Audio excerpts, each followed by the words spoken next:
मैं आज आप सभी लोगों को बता रहा हूं भाई, जेई मेंस 1 से पहले जिसने नोट्स 2 बार कर लिए उसका परसेंटाइल अच्छा है।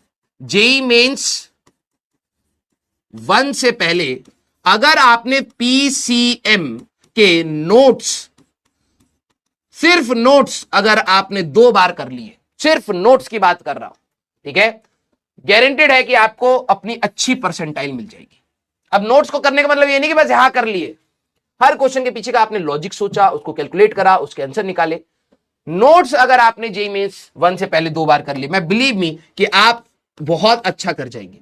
फिर आपके पास जेईई मेंस 2 तक बेटा, ठीक है, आपके पास जेईई मेंस 2 तक, जेईई मेंस 2 तक अगर आप अपने एडवांस पीवाईक्यूज, ठीक है, और जेईई मेंस के पीवाईक्यूज निपटा लें,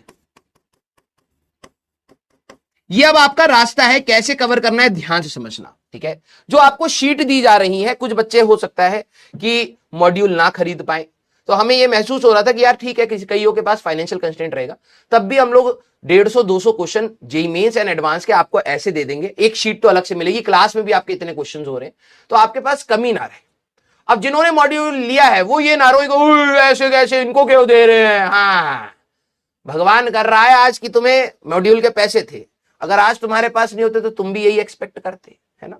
तो वो शीट तुम्हें भी दी जाएगी जिन्होंने मॉड्यूल लिया है या नहीं लिया है। वो किस लिए है कि आप अगर अभी से करना चाहे तो आप अभी से करिए, लेकिन आपके जेईई मेंस 1 और जेईई मेंस 2 के बीच में जो भी है, यहां पर आपकी शीट्स आप आराम से लगाएंगे। अभी हम लोग डिस्कस भी कर रहे हैं कि क्या हम लोग शीट्स के कुछ अच्छे क्वेश्चंस का डिस्कशन करें JEE mains 1 and JEE mains 2 के बीच में। तो वो अभी प्लानिंग में चल रहा है कि क्या हम लोग उनके, क्योंकि नंबर ऑफ क्वेश्चन ज्यादा है, तो कैसे प्लान किया जाए कि वो डिस्कशन हम लोग कुछ ले पाए। हाँ, तो फिर शॉर्ट नोट्स से ना करूं क्या मैं, बेटा देखो हर बच्चे की तैयारी करने का तरीका अलग होता है। कुछ बच्चों की रिकॉलिंग खराब होती है, वो बहुत अभी क्लास खत्म होगी अभी भूल जाएंगे कि क्या बताया था, ठीक है। तो उनको मल्टीपल रिवीजन, भाई देखो मैं एक जनरल स्टेटमेंट दे रहा हूं, ठीक है।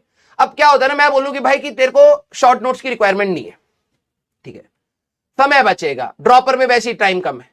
अब मैं ये बता रहा हूं कि ये स्टेटमेंट बोलूंगा ना तो हर बच्चा, कुछ बच्चे अपना दिमाग लगाएंगे ही नहीं। अगर आपके अंदर रिटेनिंग नहीं है, अगर आप रिकॉल नहीं कर पाते, आप भूल जाते हैं जल्दी जल्दी, तो आपको मल्टीपल रिवीजन्स करनी पड़ेंगी।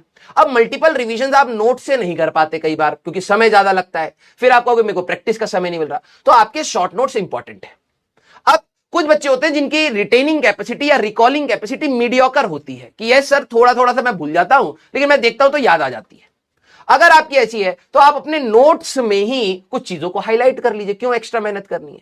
और कुछ बच्चे होते हैं जिनकी रिटेनिंग कैपेसिटी बहुत अच्छी होती है, एक बार पढ़ा है दिमाग में सेट है, तो आपको तो हो सकता है नोट्स भी मिनिमाइज फॉर्म में बनाने चाहिए। अब ये हर बच्चे की डिमांड अलग अलग होती है।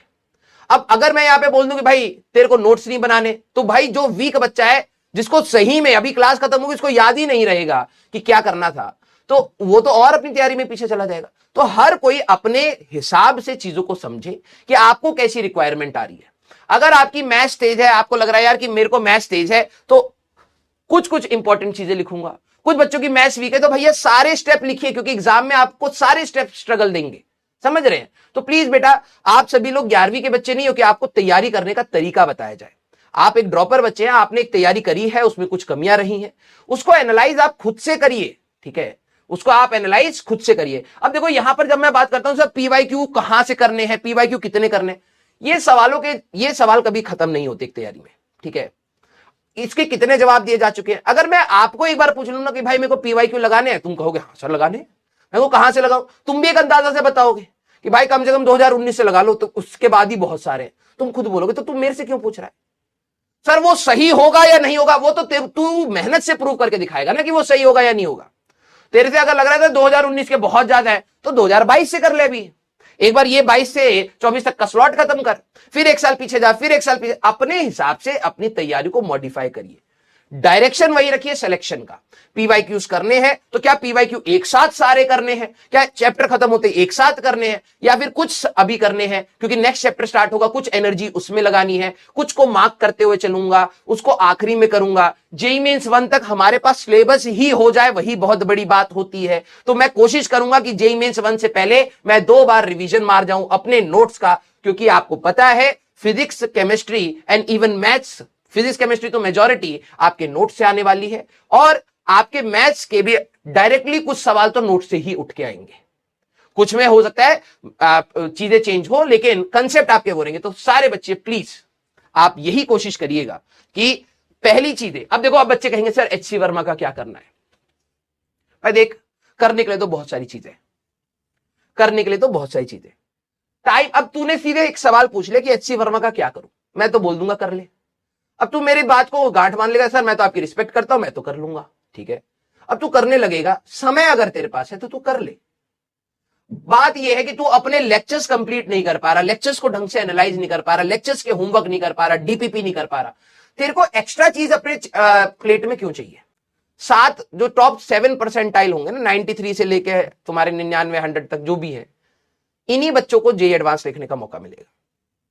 और बाकी मेजॉरिटी जनता क्या है जो उससे पीछे रह रही है। आप अपने आप को तेज मानिए बिल्कुल, लेकिन मैं आपको सभी को कहूंगा सबसे पहले उस परसेंटाइल रेंज में आइए। एडवांस का सपना जेईई मेंस के थ्रू होके ही निकलता है, ठीक है। ज्यादा अगर आप हवा में उड़ेंगे, ज्यादा ओवर एनालिसिस करेंगे, मैं लिटरली बता रहा हूं हर साल बच्चे पीछे रह जाते हैं, और मेजॉरिटी बच्चे पीछे रहते हैं।